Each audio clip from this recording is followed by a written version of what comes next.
Good afternoon, everyone. I'm going to start this session now. We're still waiting for some participants, but I think we have so much to cover that it's better to start on time.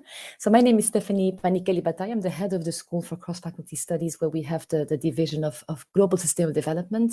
And I'll just be introducing today this virtual open day about our postgraduate programs in Global Sustainable Development. But before we start, I'd like just to remind you a couple of things about the session. So first of all, the session is being recorded and it will be made available for other virtual open day attendees to view post-event. If you were to require captioning, this is available upon request. You're welcome to switch on your webcam and audio to ask a question. We'll have a bit of time for Q&A at the end, so please feel free to do so, but be aware that if you do so, this will be part of the recording. You will also see that there are two different chats. So any comments that you post in the room chat throughout the session will appear to all attendees in the session. So please avoid sharing any personal information. Any comments posted in the Q&A chat will only appear to us, to the speaker and the moderator. So please keep the chat respectful and on topic, and of course, enjoy the session. So I'm going to start presenting you our team. So we have quite a couple of colleagues here with me today. First of all, you will see Dr. Mandy Sedan. She's an associate professor in global sustainable development, but also director of our graduate Todd programs. We would normally have been joined by Nick Bernards, also associate professor in GSD, deputy director of graduate studies, but unfortunately his son has COVID, so he won't be able to join us today. We also have Heather Robson, our postgraduate programs manager, who will be able to answer many of the practical questions that you might have about our degrees. And then we have our lovely students. We have Todd, who's one of our PGT students, and Grace and Sophie, who are two of our PhD students, all of them in GSD, of course. So on the right, you will see how the session is organized. So I'm going to start showing you the video about our PGT program, and then we will move to Mandy, who will take over the session. And we'll start a discussion about what is global sustainable development.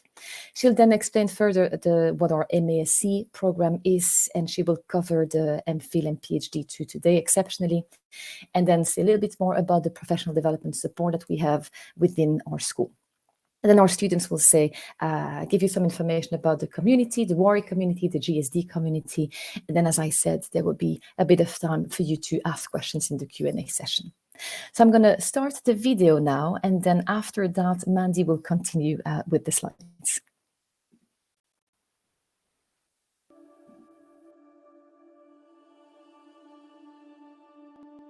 When we're looking at addressing complex problems in the world, I always remember this quote from Ban Ki-moon, who said, "We need to stop working in silos, and we need to make sure that if we want to make a difference, we approach things in a different way." So the way we work in GSD is that we have members of staff that are coming from very different disciplines, but we also constantly work with people from the private sector, from local governments, from NGOs, for example. People often ask us why we've chosen the MASC as the award, and it is quite unusual. We're only one of two institutions in the UK at the moment that offers it. But we've got to remember that the Global Challenges framework says that we need to think about how we can encourage interdisciplinarity. So the MASC, by bringing together the arts and humanities and the social sciences and the natural sciences, is really embodying the fact that we're trying to connect all of those fields together. We've got a really unique approach to teaching and learning on this course. So we want our students to focus on real-world problems and thinking about how they can help to solve those problems. And that involves very practical thinking, very pragmatic approaches, but we also insist on a very strong, critical and philosophically self-reflective approach to learning as well. And we encourage that kind of approach so that our students will emerge as real thought leaders in the context of sustainable development. So a really important part of our programme as well is the rather unique capstone projects that students can undertake, which will be in term 3 and then over the summer. So we've got 3 routes. The first route is a more traditional academic output where you write an extended academic dissertation. But we also have another option where people can do a practice-led output. So they might focus not just on an extended piece of writing, but also on delivering that as a policy report or something that has a real-world application in a workplace. The third option that we have is to have a work placement, and this will be supported by our placements officer, but it could also take place in an employer that you already know, or perhaps you're already working with them. And it's a time to reflect on an element of your practice or an element of policy within the organisation that you're working with, and hopefully that would be a very good opportunity for people to use the programme in a very focused way to help their career development. So my role is to provide employability support to our postgrad students in supporting them to develop their professional skills throughout their study programme. The support that I will be providing is one-to-one advice and guidance on any matters related to employability. I will also be delivering employability skills sessions to support their professional development. Along with that, the students will get access to employers that I'll be building connections with. Well, students from the GST degree programme can actually go into a number of different careers, and this can be anything from advocacy work, so international relations for example. It could be in governance, so policy shaping, to in the education sector, and that could be at different levels, so secondary right through to university level. They can also go into research, so perhaps working for think tanks or even in academia, but there are a number of different career paths that are open to GSD students. It really does depend on what their interest is, and again I'm here to support them in helping them to identify that. In GSD, I think we can say we are a community of change makers, and this applies to both our staff and our students. Our staff are involved with research projects which really intend to make a difference to current issues and the big global challenges that the world is facing today. But our students are also very much similar to us, so we attract students who are passionate about making the world a better place and about protecting our environment and about reducing inequalities.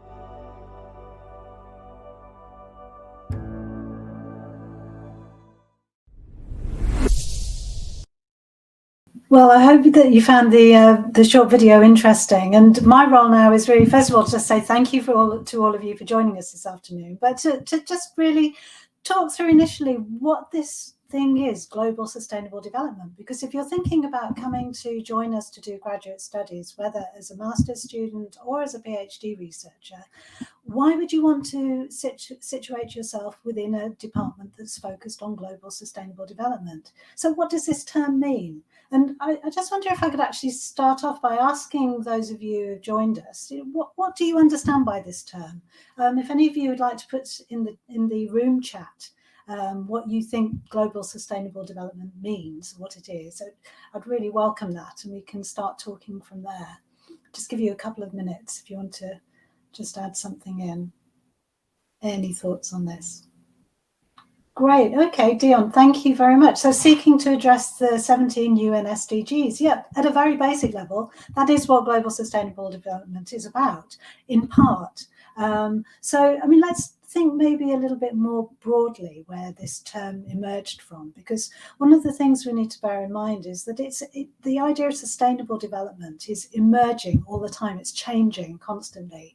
So it really started to become very much a part of the global discourse from the 1980s onwards, really. And I'm sure some of you will have heard of the Brundtland Report in 1987. And that kind of set the benchmark for what global sustainable development is, where it was laying out in a very clear way that, you know, what we need to be conscious of is not just what's going on in the present, but also how, in looking forward to the future, we protect the future as well. We don't destroy the resources that we have so that the future becomes unlivable for people after us. So sustainable development obviously has that embedded within it. But the way that we approach it has definitely changed. So initially, it was very much kind of focused on a Western-driven idea of development and progress and materialism and levelling up in economic terms. But when you get to the early 2000s, there was a recognition that maybe there needed to be an expansion of that idea. And so you then had the Millennium Development Goals being developed, and there are 7 of those. But those didn't include much related to culture, and they didn't include much related to the interactions of human beings and human society with the environment either. So the SDGs, which you've referenced, Dion, I mean, those were established in 2015, and there's 17 of them. And they wanted to try and push this discussion around what sustainable development means even further. There was a recognition that we have to think about human-environment interactions, and we have to think about the role of culture, but more importantly, we have to rethink the orientation of this as well, so that it's not just something that's driven by the industrialized economies, but actually it has to be truly global, to think about development in all parts of the world and how we all impact upon each other. So this is a really good and important starting point for thinking about what your studies might look like if you joined us in GSD. So we are very much interested in the local and the global. We see everything as being interconnected. So many of our staff and our students, they're really engaged and committed to looking at our local environment in our campus, in Coventry, in the West Midlands, and thinking, you know, what does sustainable development mean in this environment, rather than just projecting outwards to places and communities and peoples and cultures that we might be very disconnected from. That's not what we're about at all. We try to see ourselves as all very much part of an integrated whole. So we try to address the global and local and regional and national interactions to think about how we can all build a better future, because these are really complicated issues and complicated solutions will have to be found to address them. So that's our starting point, really, for thinking about global sustainable development. And it's very different to some of the other strictly development programs that you might have encountered, which tend to be situated within a particular discipline. So often you find that development programs are situated in economics, or maybe politics and international relations, or they might be in geography. We see this problem as something that's really cross-cutting across disciplines if we want to find solutions that are sustainable but also really nuanced and embedded in local realities. So this is, again, a really important part of how we approach things, which might be a little bit different to what you see in other centres. So how are we different then? Well, we are challenging the status quo. We're saying that we shouldn't just be focusing upon single disciplines as a solution to all of the problems we face. Of course, economics, for example, is really, really important, but can you solve the problems that we face just through economics alone? People are also social actors and cultural actors. We need to understand how people operate in many different spheres of their life. We also have a very critical relationship with the dominant discourse of sustainable development as well. We don't just say, okay, our goal is to drive forward top-down approaches. We're not just focused on large international organizations. As I said, we're very much interested in the local interactions with these vitally important global issues as well. And also critiquing some of the top-down models of development that are sometimes still predominant. We have a very unique transdisciplinary approach as well. So by transdisciplinary, we mean that we want to work within academic contexts, but we also want to take our academic learning beyond academic silos. We want to engage with people who are really important local actors and national actors, but who are not embedded in universities, with NGOs, with CSOs, with the cultural sector. How can the work that we do support what they do, and how can we learn from them? And this is really what transdisciplinarity is about.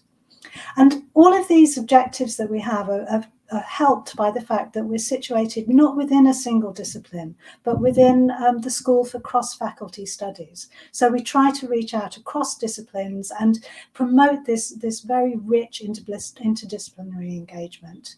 So we are very much a community of change makers, as Stephanie said in her introduction. And all of us are very committed to trying to make transformative and tangible change, leading to a better world for all of us. So let me just talk a little bit more. Oh, I think I've lost my slide a little bit. Can I just, sorry, excuse me, everybody. Can you see the MASC slide? Thank you, Heather. Thank you. Sorry, a little bit of a glitch. So let me just talk now a little bit about the MASC in particular. So why is it an MASC? As we explained in the video, what we're trying to do is bring together both the arts, the sciences, the natural sciences, the social sciences, in a conversation with each other. So just calling it an MA and just calling it an MSc isn't really going to cover that. It's a one-year full-time postgraduate talk program, and we have a very engaged and dynamic set of people who are supporting the program overall. As Stephanie says, usually we work with Dr. Nick Bernards, who's the Deputy Director of the Graduate Studies Programme. And he and I kind of have oversight of the academic side of this. But we have a really strong team of people behind us as well, who work to make all aspects of it work as well as we can. So Heather, who you can see here, is our Postgraduate Programmes Manager, who has a lot of oversight and experience around the technical aspects of your program and making sure that things run smoothly. We also pay attention to your well-being and your academic interests and broader concerns wherever we can. And Dr. Jia Donglin is the personal tutor for PGT students. So if you have questions related to academic issues more broadly, then you have somebody who's detached from your everyday studies that you can talk to.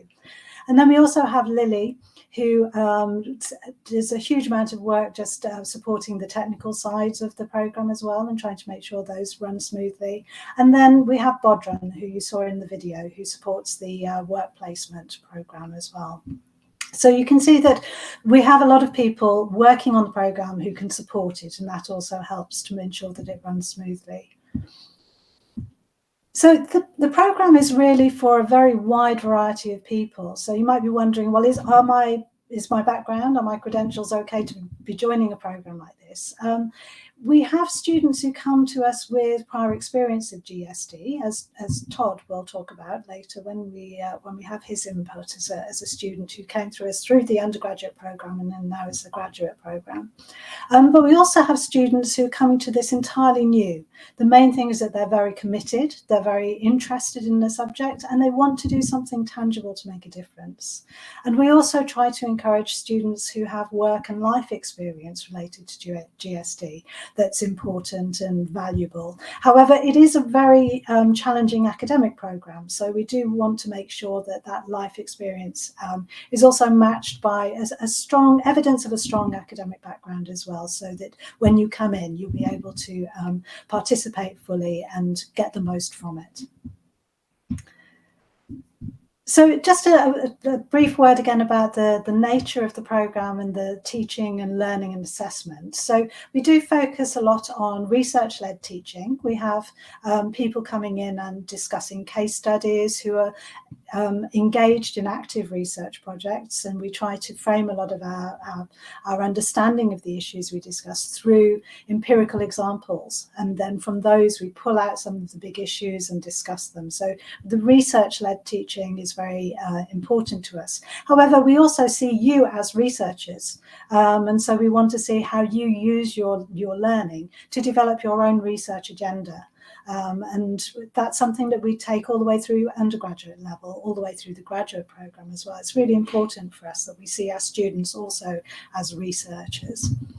It's very problem-based and response-focused learning. So we like you to think about real-world problems so that it's authentic and applied. And this, we feel, is the best way to actually think about how we can produce solutions to the problems that we're all facing. And for this reason as well, we try to make our assessments authentic and innovative. So you You get some long form writing, extended essays, but we do try to ask you to engage in different forms of assessment as well. So there's quite a lot of reflective work. There are presentations, there are portfolios of responses, even drafting out documentary films and pitching those. So there's quite a wide variety of different assessment types, which again is very useful for thinking about transferable skills. So what we're trying to do is to provide you with opportunities to show how you're developing your subject expertise and also developing skills that you can take forward either into an academic context or into a work context. The structure of the course, we don't have a semester structure, but we have a term structure. So there are 3 terms. And in the first term, there are 3 core modules. And you can see them on the left of this slide here. So leading transformation in the Anthropocene, which is really about developing your own leadership ethos and vision and how you think about the role that you play in creating solutions to problems. Creating knowledge for change, transdisciplinary approaches, and global challenges and transdisciplinary responses are both about thinking about the methods and approach and knowledge construction. How do we learn about things? How do we think we know about them? Because only if we understand how we think we understand something can we really work out what solutions might be. So both of those modules really work together although they had slightly different approaches, but to try and take you forward in terms of your own methodological understanding and just thinking about what you know and how you know it in itself. So those 3 modules are core, which means that you have to take all 3 of them. But then when you get into term 2, there's a little bit more optionality, and we concentrate again on supporting the methodological framework of your knowledge as much as we can. And you can choose 2 or even 3 of our methods-based optional core modules. So there's one on qualitative approaches, one on quantitative approaches, and then one on sustainable development policy.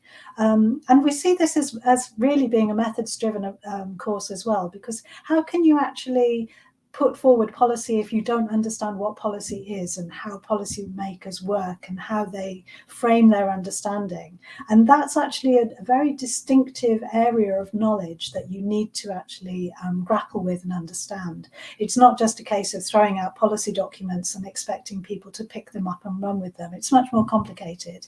So you can select from those modules to strengthen and deepen your methodological approach to your studies. And then we have a very wide range of optional modules that you can select from within GSD and also beyond our school as well, if need be. So we're going to be running courses on pandemics, and there are sustainable cities. There's a whole range of courses that we're introducing at the moment. And then in term 3, we have our capstone projects, and this is a really important part of your course. And we divided them into 3 main options. Now, we really feel that the research project, which many of you may understand as being the dissertation, is actually a really important capstone to have available to all students.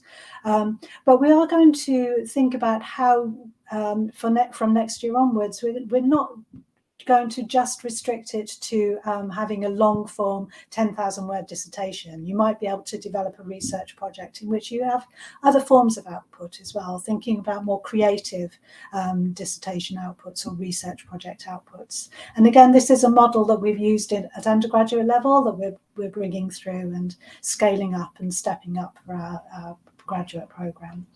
But then we also have 2 other kinds of opportunity as well. The practice-based project is really centered around consultancy opportunities. So if you want to develop skills in working within a work context or an observer of a work environment or a specific context where the advice needs to be given, this can be a very good opportunity to do something that's academic and critical, but also applied. And then we also have a workplace project as well. And this is really open to students who feel that they have an opportunity to get some work experience. They want to frame it academically by writing a report about it and reflecting in particular on the experience for their own academic development. So if you have contacts with a workplace, or if you feel confident enough to actually reach out and to set up a workplace project, and you will obviously have support for our workplace manager, we enable you to turn that experience into a capstone as well, which is quite distinctive. So I think that's a kind of a broad overview of what the MASC programme is about. You can see we try to ensure that it's very broadly based. Interdisciplinarity is at its core. We're focusing constantly on real world issues, problem-based approaches, real world solutions, and how we can get deep, broad knowledge, but also apply it to the issues that are really important. Now, I just want to play a short video, if we may, from one of my colleagues, Dr. Alistair Smith, who's the convener of the core module in Term 1 called Leading Transformation in the Anthropocene. And Alistair's just put together just a very brief overview in which he talks about this module, but he also gives more insight into the programme. So, Jess, I don't know if you could perhaps play. Thank you. My name is Dr. Alistair Smith, so I'm the module convener for the Leading Transformation in the Anthropocene module. And I think it's fair to say that this module is very much focused on us as individuals. We start from the premise that we're all in the shared community because we all feel something that drives us to want to make some kind of positive change in the world, to make the world a better place. But it's very likely that our lived experience up until now has provided the sort of the space, the time, and the stimulus to really think about this in depth. So the module is designed to engage with this situation. So we will start off with some broad scene setting, so discussion about the nature of the Anthropocene and what the likely implications of this are for those people aspiring to be intellectual leaders more than anything, but also then as a result practical leaders in the sense of driving change. From there, we move to engage with a bit of formal philosophy. So obviously, there's a lot of thought over a long period of time as to what is it that constitutes a meaningful human life and existence. What is progress at its very kind of essence? And this will be very personal to all of us, depending on our existing experiences and knowledge, understanding, beliefs, values, etc. So it's all about finding the philosophy that fits well with your existing positions. From here, we move to think about the intellectual history and the practical history of efforts to make the world a better place, the development agenda. We examine both the positives that have fallen out of this, but also the problematic aspects, the webs and dynamics of power, and maybe some of the difficulties that come with existing concepts and discourses around this. We then move through thinking about our individual personal identities, so how the way that we present ourselves and the people that we are might play into the opportunities, but also the limitations on our scope to behave as intellectual leaders and change makers. Towards the end of the module, we then start to think about the practical realization of all these ideas that we have. So thinking about the classic roles of the sort of states and markets to bring about change, but also from a progressive point of view, examining alternative methods. So thinking about the value of the role of organisations like Extinction and Rebellion, for example, who have a very certain take on the world and have a largely unconventional way of bringing things about, at least unconventional to the majority of us. As a final extension of that, we then think about how we might rethink the nature of human socio-economic systems in a kind of a more holistic sense to bring about positive futures. Assessment-wise, learners produce a personal methodology. So method being the things that you are doing and want to do in life to create this progressive change. And the ology part being embedded in deep, profound intellectual reflection on the kind of the philosophical and conceptual underpinnings of your actions and future intentions. So this is designed to go beyond being an assessment of your learning and to provide a concrete reference point for you to constantly come back to check in on, to sort of evaluate your actions and your progress. Are you kind of still on trajectory? Is it still coherent with your underlying philosophy and understanding of what progress is? And if not, is it the sort of the intellectual underpinnings that you want to change, or is it the more practical extensions of those? So, to return to where I started, this module is very much designed to focus on you, should I say us, and our kind of internal thoughts and development of ourselves as intellectual leaders, able to provide a kind of an island of ideational, but then also practical change for the benefit of our world.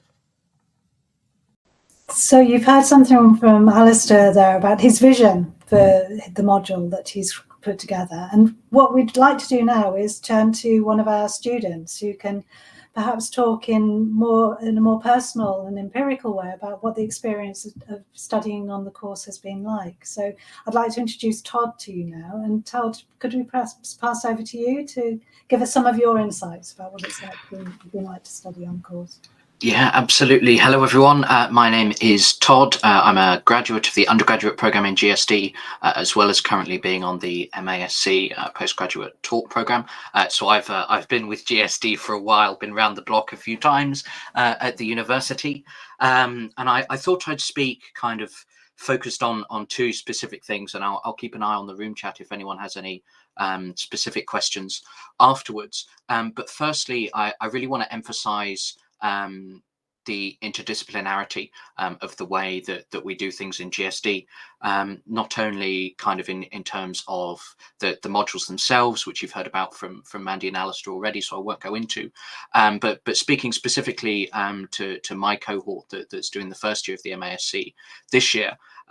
Just to give you kind of a bit of an idea of the huge variety of ways in which we all approach sustainability challenges, how we think about sustainability. In terms of academic backgrounds, we've got a huge variety. There's the economics and business, environmental sciences, geography, history, sociology, politics. So spanning kind of a really wide range, all the way from the hard sciences end of the spectrum to the more kind of artsy humanities and social sciences end of things. In terms of professional backgrounds, we've got backgrounds experience in fashion, in finance and central banks, property and construction, energy. There's a huge variety in the way that we all kind of think, approach problems and conceptualize solutions just within the dozen or so of us on the first year cohort, which as a student in that environment is a really transformative experience. It really opens you up to other ways of thinking, which I find is a hugely valuable tool when thinking about sustainability. Beyond that, and talking about kind of my kind of holistic experience of the course, it's for me, it's not only about kind of learning about sustainability, about how to research and explore it, how we understand it, how we develop those understandings. It's about personal, professional, and intellectual transformation. It's about understanding how to think, to act, to lead in our own kind of holistic normative understandings of what sustainability actually is, while also being conscious of our own kind of positionalities, biases, interests, and the wider context that we're all living in, kind of the anthropocene, in a world that's dominated by human-centric thinking and the consequences of that. It's a fantastic course. I don't, other than kind of specific details, which I won't kind of necessarily go into. That's that's my experience. It's nothing but positive. Thank you so much, Todd. And we'll come back to you later and you can give us some more insight into what it's like being a student in more general terms as well. And please do put in the chat, in the room chat, any questions at all that you have for Todd or Grace or Sophie, who you're going to hear from in a minute, because they really have some very good insight and experience, which may help you to reflect on whether the courses that we're describing are good for you as well. Okay, so we'll come back to address questions about the MASC later on when we pull to all of the questions that you may have together. But now I'd like to just turn to discuss the MPhil and PhD in GSD. Now, this is a really important new program for us, as is the MASC, obviously. But obviously, a PhD program is an opportunity for individuals who really want to do something substantive that is transformative over an extended period of time, and often realizing a very personal set of visions and aspirations for both learning, but also the impact of that learning as well. So we're really delighted that we've got Sophie and Grace here with us today, who'll be able to talk to you in more detail about the programme and their experience. As with most PhD programmes in the UK, it's a 4 years full-time programme, or up to 4 years, or 7 years part-time. And it's a program that is for potential research leaders who aspire to really transcend disciplinary boundaries again. And I think, again, this is something that's really important to embrace if you're thinking about coming to GSD, and to think through very carefully if you're thinking about doing a PhD in GSD as well. Because you might have come from a single discipline background. You might have a lot of experience in economics, or perhaps in history, or even perhaps in cultural studies. But there's something that has made you think, okay, I want to apply my knowledge and my learning so that I can have an impact that's related to sustainable development. And I need an environment to help me do that. But it's very important that you recognize that that single disciplinary background will need to be expanded, and that you need to be open to that, listening to other people, learning from other people, because we really want you to think about how lots of disciplines interact with each other, and you might have to develop your own skills and understanding to actually realize the ambitious research project that you have in mind. So if you're thinking that just coming into GSD and replicating a single discipline approach is going to be adequate at PhD level, then perhaps reflect a little bit more on, maybe some of the adjustments you need to make to move beyond that single discipline, to work within the kind of environment that we're trying to create, which we believe very strongly is vital. If we actually want to develop research that is transformative. We can't just work within our single disciplines. We have to be open and engaged. We have to be inquisitive and have inquiring minds about how people learn across a range of different subject areas, and how can those things be integrated.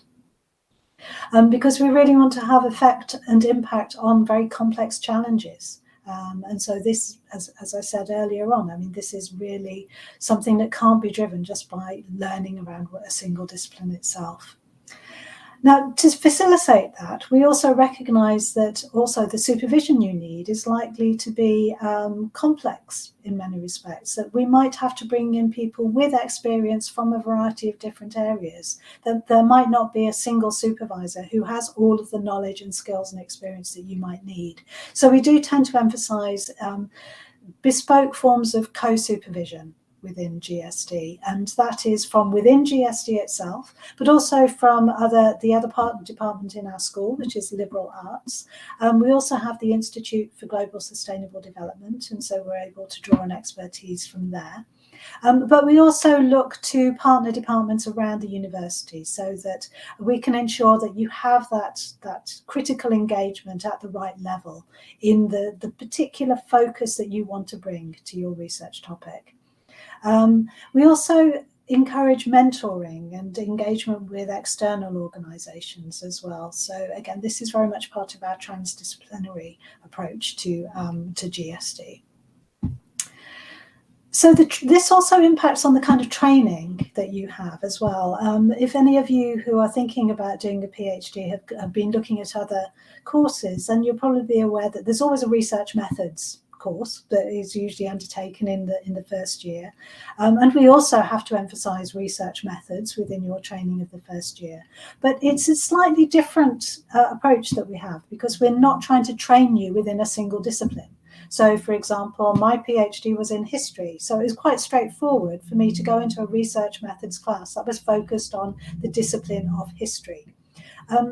We're not offering just a single disciplinary approach. So we recognise that you will have your own project, it will have its own orientations, and that you will need more of a bespoke training environment. So we do try to encourage for our PhD researchers to access training around the university as well that's appropriate for them, while we try to provide training around the interdisciplinary and transdisciplinary approach and making that work.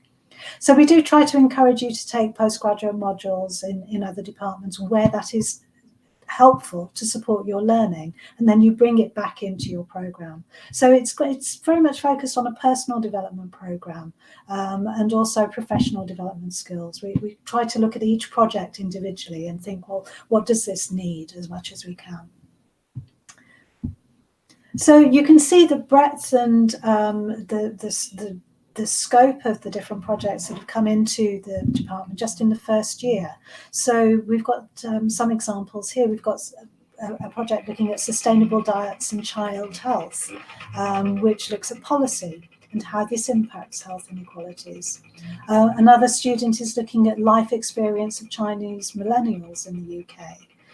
Measuring the impacts of altering supply chains of critical raw materials, the role of culture in sustainable urbanisation, and women's empowerment and ecotourism in Malawi. So you can see there's a huge range of different approaches and subject areas, but they all have a shared vision about how I can take my learning and apply it to a very important contemporary challenge that needs more than just a single discipline to resolve it.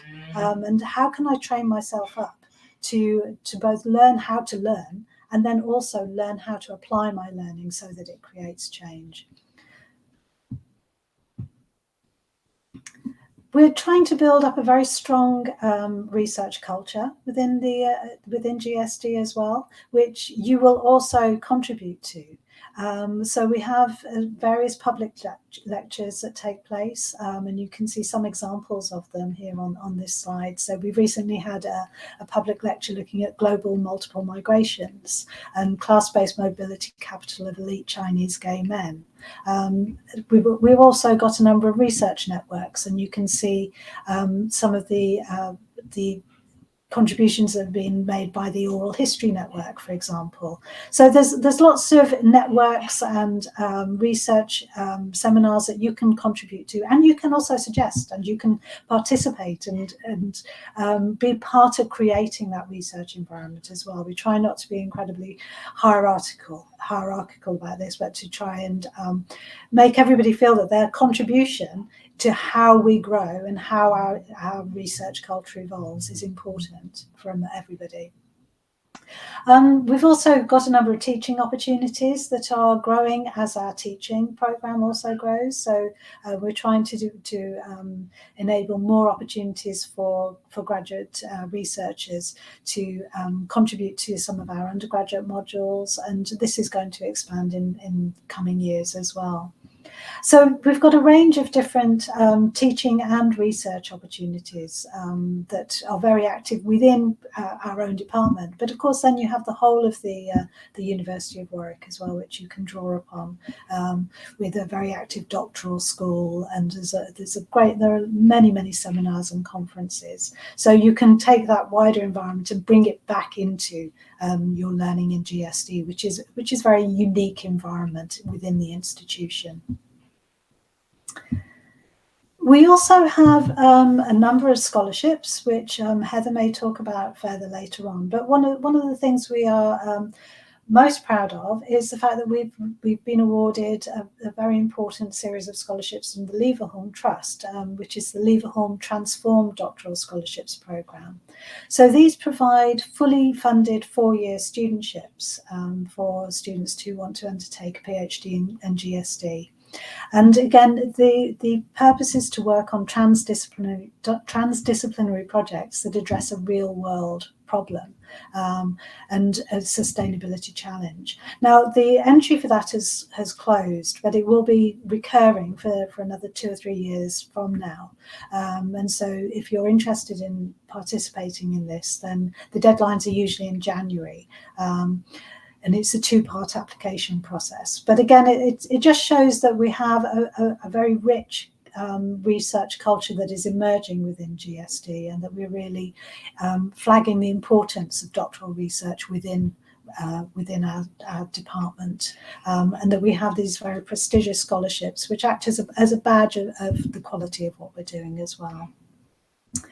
For the Leverhulme programme, we have 3 main research areas, thematic research areas. So if you feel that you have a research idea which might fit into one of these thematic areas, then you could think about how you might apply to the programme with a project that fitted in. So the one is climate resilience and socio-environmental justice, sustainable urbanisation, health and well-being, and then the third, sustainable economies and the food, water, energy nexus. So very broad in scope, and hopefully you would find one that would be resonant for you.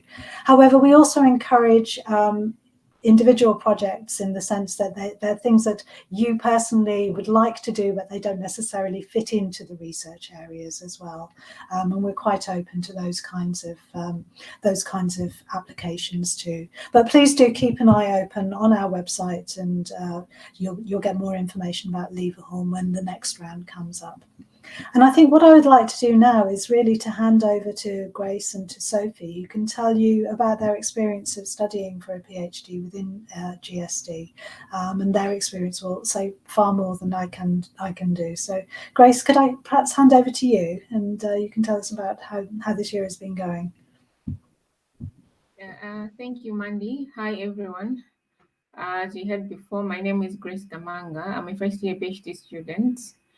I'll just share a little bit about my experience being a PhD student in the GSD.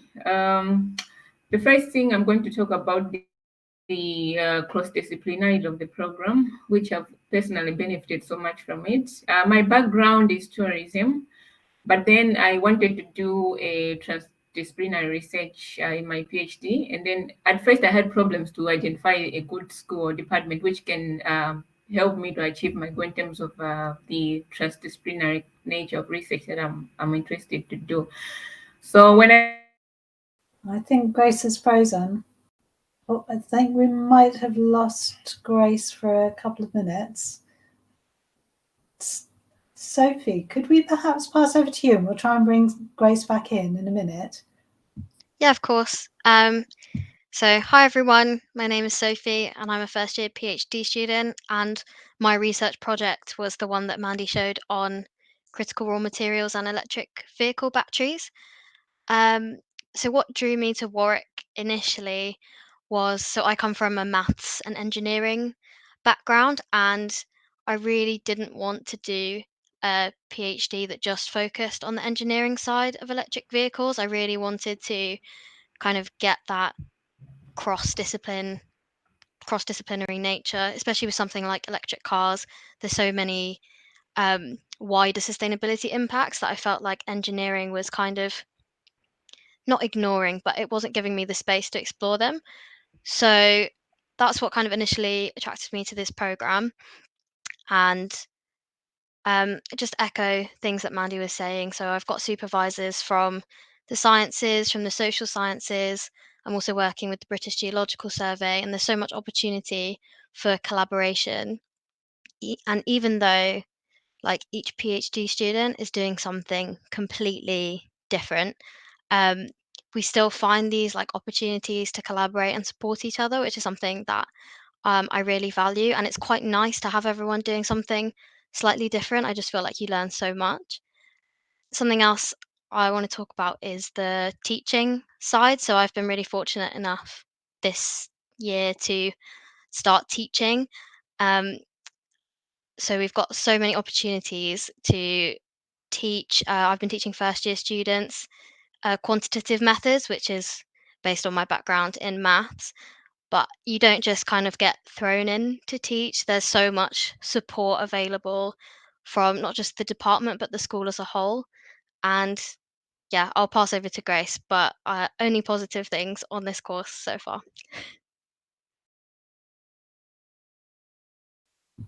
Thank you so much, Sophie. And Grace, are you able to join us? How's your connection? Yeah, apologies everyone. I don't know, my network is playing up. I hope you can hear me now. Okay. Yeah, so I was talking about the transdisciplinary nature of the program, which is really attractive when it comes to PhD. And I also like the way the program is designed in a way that in the first term, we are expected to do a core module, which we benefit in terms of the content, but I also value the networking part, which is also very important for us as PhD students, whereby we are able to network with.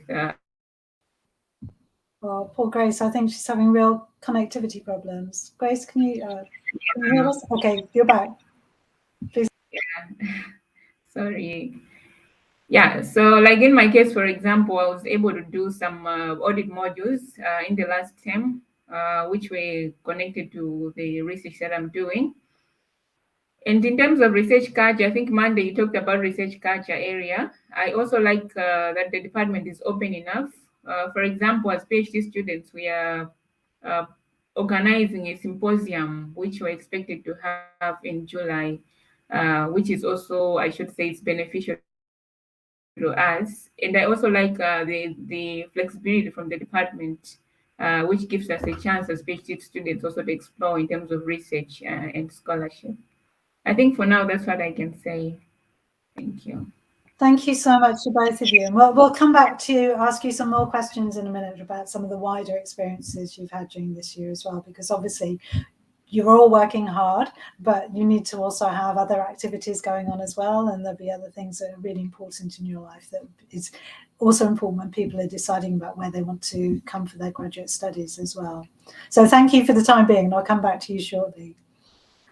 Okay, so just very briefly then, I just wanted to mention again the professional development support that we offer. And this is provided by my colleague Bodran Naha, and she's our employability and placement manager.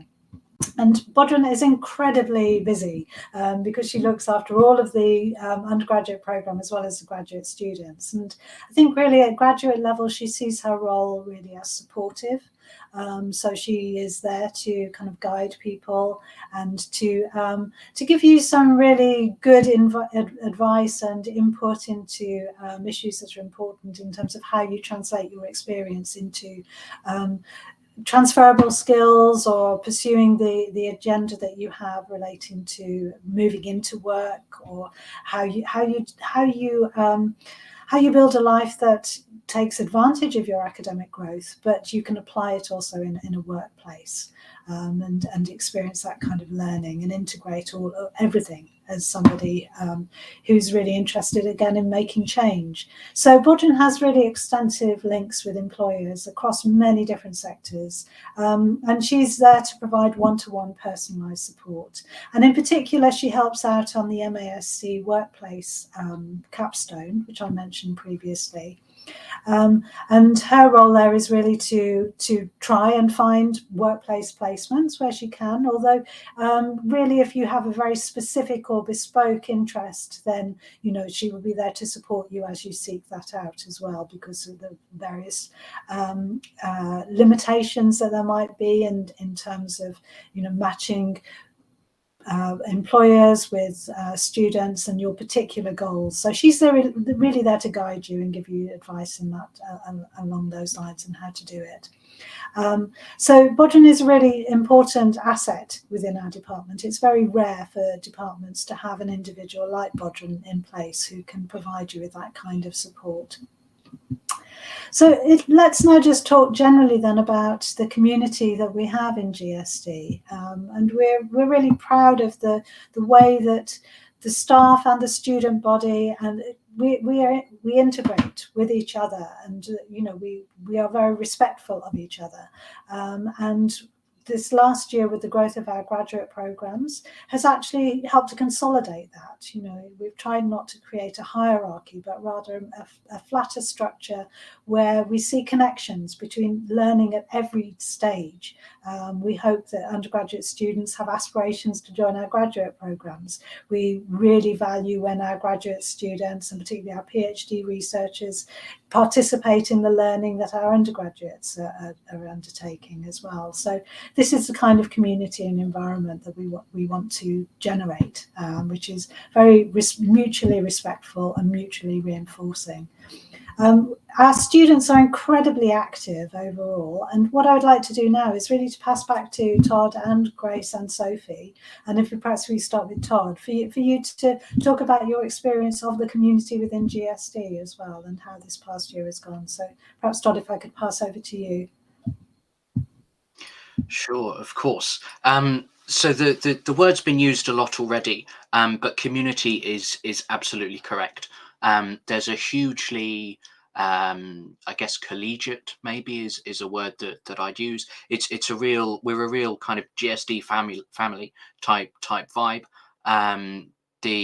Speaking to the masters cohort, there's a lot of kind of informal support. We do a lot of stuff outside seminars and lectures and things together, beyond kind of the specific sort of formal activities, societies and stuff that you see on the screen here. To just pick up on a few of them up in the top left, the GSD SSLC. SSLC stands for the Student Staff Liaison Committee. It's not unique to GSD, but it's kind of convened, organised by the Students' Union in cooperation with the department, and that's a mechanism for feedback between students and staff. So it's all about kind of improving the course, making sure that everything in GSD is the best that it can be.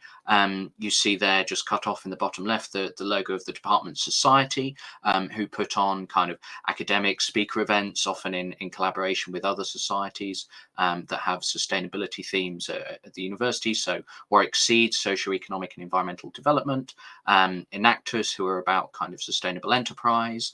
Then the big G is Globus, which is a student-run journal for sustainability kind of commentary, exploring topics, discussions. They've recently launched a podcast. We've got Warwick Cup on there as well, which was a campaign by GSD students university-wide, which led to the university introducing a pilot scheme for returnable, reusable cups. So kind of reducing the use of disposable cups on campus. Obviously, that was suspended for COVID, but I understand there are plans to bring it back.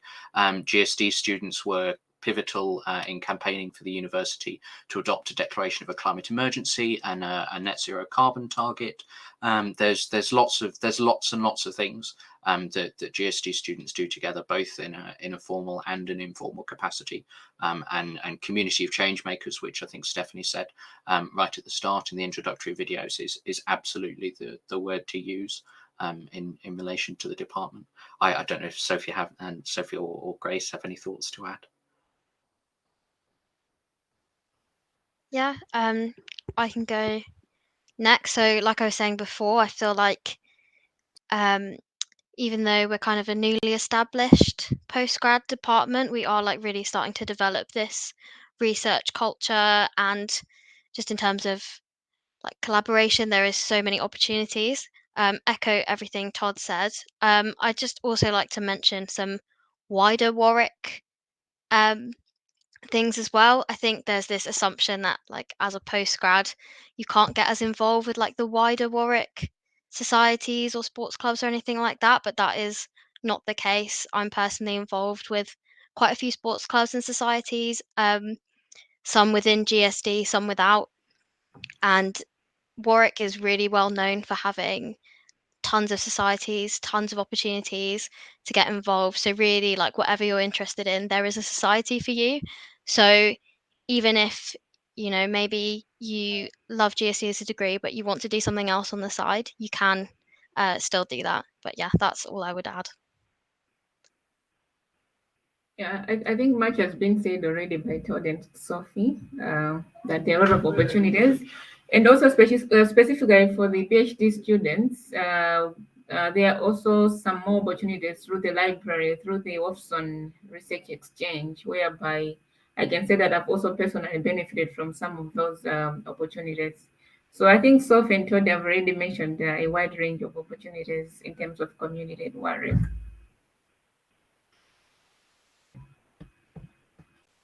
Thank you so much to all of you. Thank you, Todd and Grace and Sophie. And I just want to pass over now really to ask Heather, who is our programs manager, if you could perhaps give some of the practical advice and information that our attendees today might need if they're thinking about applying. Yes, sure. Thank you, Mandy. So just to say that for both of our programs, we charge standard Warwick fees. We don't charge a premium rate. We want our courses to be as accessible as they can be to everyone.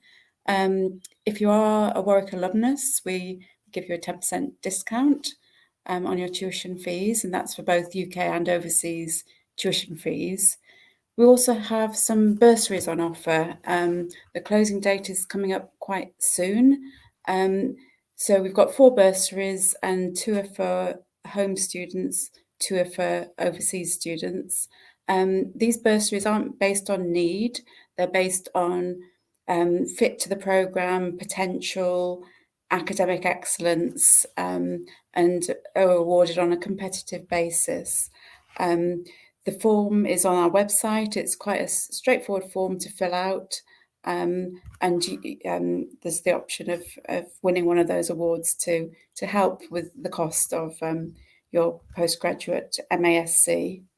With regard to PhD applicants, the best place to look for funding opportunities is the Doctoral College website. They have a listing of all of the scholarships available for PhD funding. As Mandy mentioned earlier, the Leverhulme Transform scholarships are our main, what most of our PhD students this year are funded by, but we have 4 others that have funding from various other sources.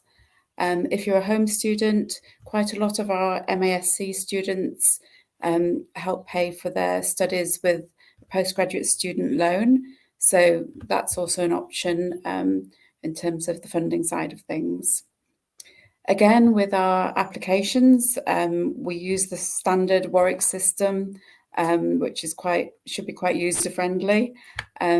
We, for our MASC, ask for an additional statement, and there's some guidance on our website saying what we'd like you to include in that statement. It just focuses you and gives us more insight into you, into your fit with the programme, what your aspirations are, and whether we can meet those, sort of a two-way process, if you like.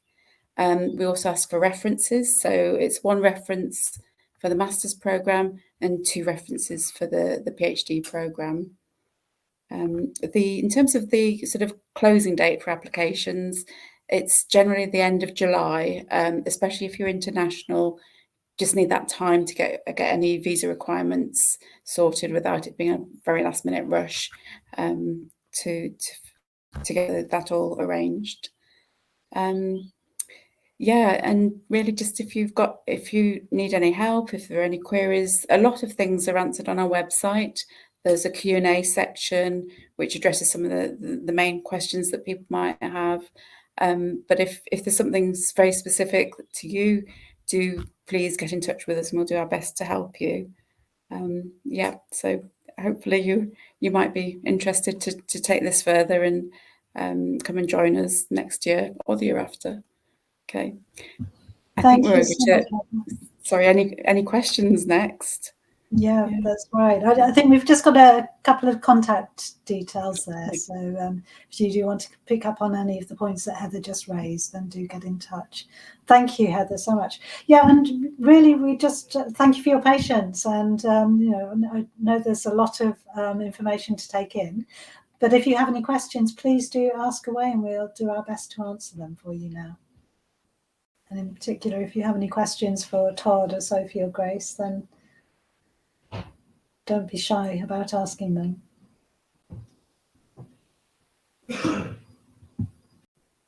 While you're thinking, I mean, I would quite like to ask perhaps Grace and Sophie first. Okay. What is the next event, Dion? Heather? We do occasionally have, or we have had webinars that people can join us if you have additional questions. Those have come up occasionally. So, for example, if you leave this session and you suddenly think, oh, I wish I'd asked this or that or the other, then those webinars are an opportunity to come and just listen to what other people are asking as well. I'm not quite sure when the next one is going to take place or what those are going to look like. There isn't. Sorry, Heather, did you want to... I was just going to say that we also have the opportunity of meeting one-to-one with us. It's usually with myself and one of the directors, one of the academic leaders of the programme. If you have very specific questions, you want to discuss things, so we book in 15-20-minute one-to-ones. And if you want to come to campus as well, if you're able to do that, do come to campus, meet us face to face, if that is an option for you. We're very much hoping to start this up again now that things are opening up a bit more. But this of a Teams meeting, if you've got a special interest or there's something that you really want to discuss with us, we're very open to booking that in for you.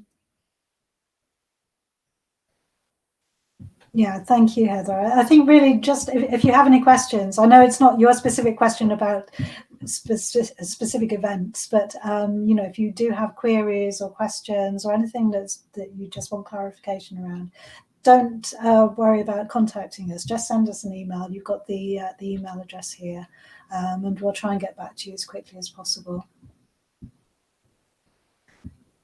If there are any other questions, do please pop them in the chat. But I was going to ask Sophie and Grace while people are thinking, how is your, and then Todd also for you, how is your experience of coming into study at PhD level matched your expectations? Because sometimes I think, especially when you're going into a PhD, it can be quite difficult to imagine what it's going to be like. And how has it actually been for you? Sure, I can go Thank you, first. I think I don't really know what I was expecting, but it's definitely a lot more flexible than I first thought. I think, coming from masters where you have set modules and set deadlines and assignments, it's quite scary at first to think you have, an annual review at the end of year one, and then you submit a thesis in like 4 years.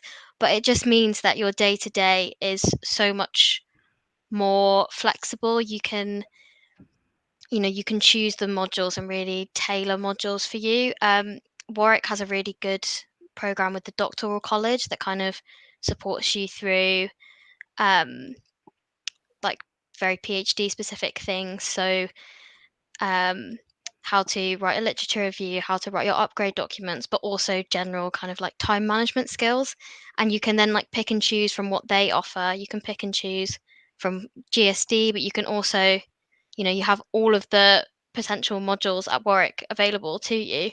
So definitely a lot more flexible than I was expecting. But yeah, I'll hand over to Grace. Thank you, Sophie. I think on flexibility, I also share the same insights with Sophie. I really didn't know that it's going to be this flexible. For example, I expected that maybe it will be laid in terms of doing things like you have to do this, you have to do that all the time. But then I've noted that there's that kind of culture whereby we also have the freedom to choose what we're supposed to do. But then there's also a lot of guidance in terms of how you go about doing it. So I also like the relationship between the staff and the PhD students. It isn't like more of a student-teacher relationship, but kind of a colleague. And then we also have the freedom to also lead and then do some things from our side, which I really like. It also helps us to be open-minded and then be able to initiate things. So I like that, which I didn't expect. I also like, because at first I thought that maybe you have to do a lot of things yourself, but then I also like the support that is there in GSD as well as in the whole worldwide university, whereby we have a lot of opportunities whereby we can learn some skills, we can develop ourselves in terms of being good researchers. So I really like the support that is there at Warwick and GSD, to be specific. Thank you so much, Grace, and thank you, Sophie. That's really interesting to hear your insights, and it's good to hear that this issue of flexibility and kind of individualized approach is coming through. Todd, if you don't mind, we'll just go to the questions in the box so we can answer those specifically, and then perhaps we'll come back to you if that's okay. I just saw that a couple came in. Is it possible to see samples of previous bursary applicants? No, I'm afraid we wouldn't provide those. Has that been addressed already in the chat? Yeah, so we don't provide that, I'm afraid, and I think that's pretty standard. You know, if you apply for any bursary or scholarship, you wouldn't usually be provided with a sample from the institution. So we're no different to anybody else there. But I think, yeah, as Heather's put here, the questions are quite straightforward. They're not there to trick you. So really just answer them in the most honest and open and reflective way you can. And that's really all you need to do.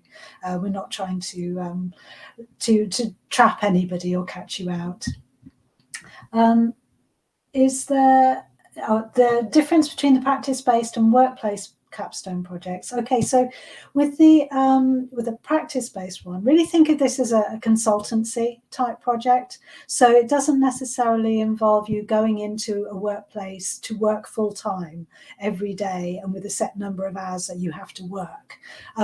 What it involves more is it can be connecting up with a partner. Now that partner could be part of Warwick University itself. For example, we've got various initiatives taking place around the university relating to eco parks and sustainable transport. So it could be actually writing up a project, a consultancy type project, where you advise about how the sustainability dimensions of that could be improved. And Todd, I believe that you're thinking of doing the practice-based one, so you might want to give some insight into what you're thinking of doing. Well, just briefly, the workplace is actually a regular workplace setting where you go in and you do a job, and the actual placement itself, where you do a full-time working week within the organisation. That's actually the core of the capstone. For both of them, you have to write up a reflective piece of work, so it isn't just about doing the work and then not considering its impact on you. So even with the workplace one, you have to write up a document where you reflect on the experience of that workplace experience for your learning in GSD.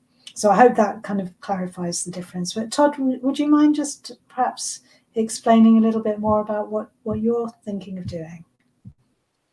Yeah, I can do that. So as Mandy says, I'm going to be doing a practice-based project when we go back for term 3 in a couple of weeks. My project, I'm partnering up with the Institute for Economic Development, who kind of have a work stream going on at the moment about the future of kind of rural England in terms of how do we provide services, how do we achieve carbon neutrality? How do we kind of make rural areas resilient in kind of a socio-economic sense from kind of global impacts on cities?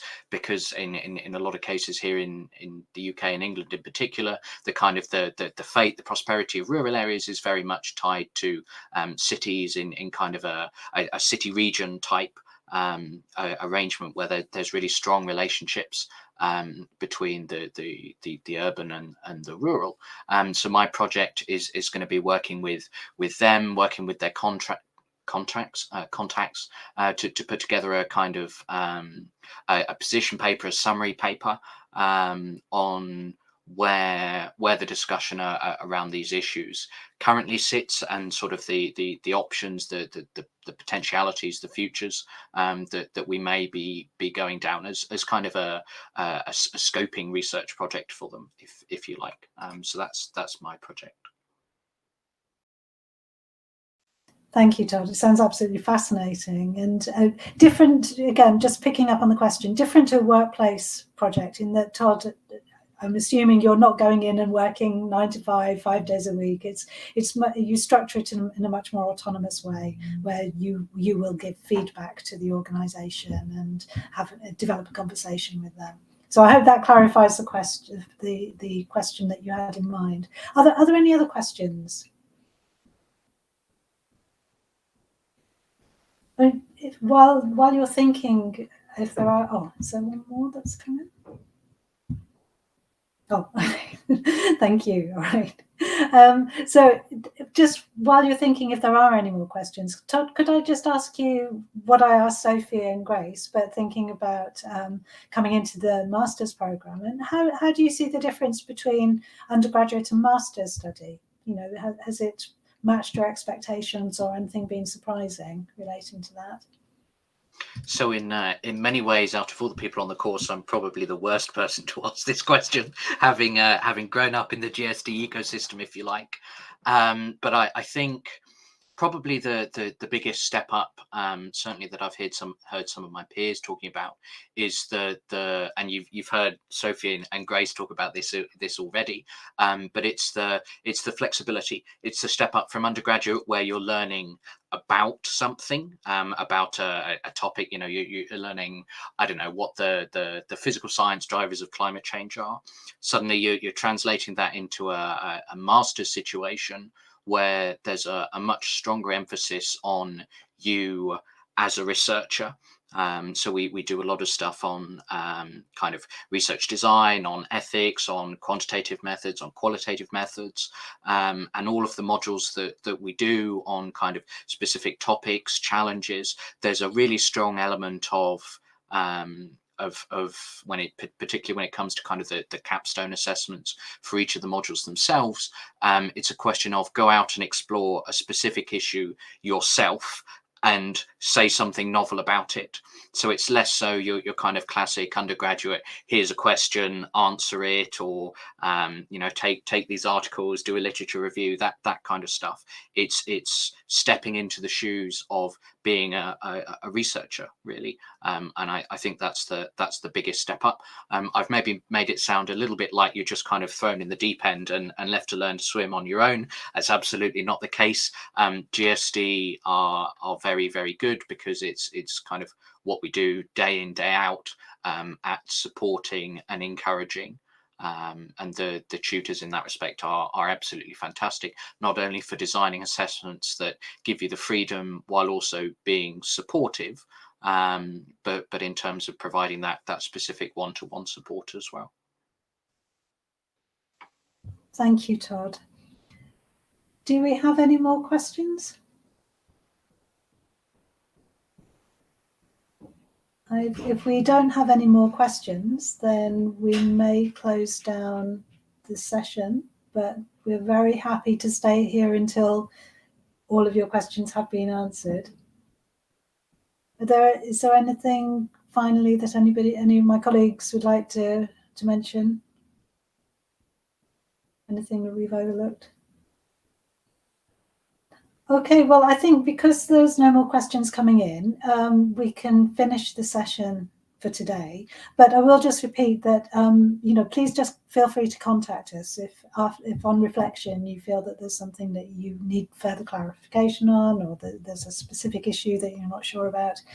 Then send us an email, and we can reply by email, or we can have meetings on Teams, or if you're coming to campus, we can also meet on campus as well. It's a very important decision when you're choosing your graduate program, whether that's at master's level or at PhD level. So it's something you need to reflect on very carefully. And so we're very happy to answer all your questions. And thank you for the very positive feedback there, Dion, as well. So, okay, well, I hope that you enjoy the rest of your day, wherever you are, whether it's morning, afternoon, or evening. And thank you very much indeed for giving us your time and for joining us today. And huge thanks to Sophie and Todd and Grace, who I have to tell you, they are in the middle of a lot of work at the moment, and they've also got very busy family lives and other things that they need to do. And we really appreciate that you've taken the time out to join us and tell people about what we're trying to do in GSD and about your own experiences and research too. So thank you, everybody, and a huge thanks to Heather, and also to Jess, who's in the background, who you can't see, who's helped put everything together. And yes, we very much hope that we'll be able to meet many of you in the future. And thank you again for joining us. Okay, bye-bye.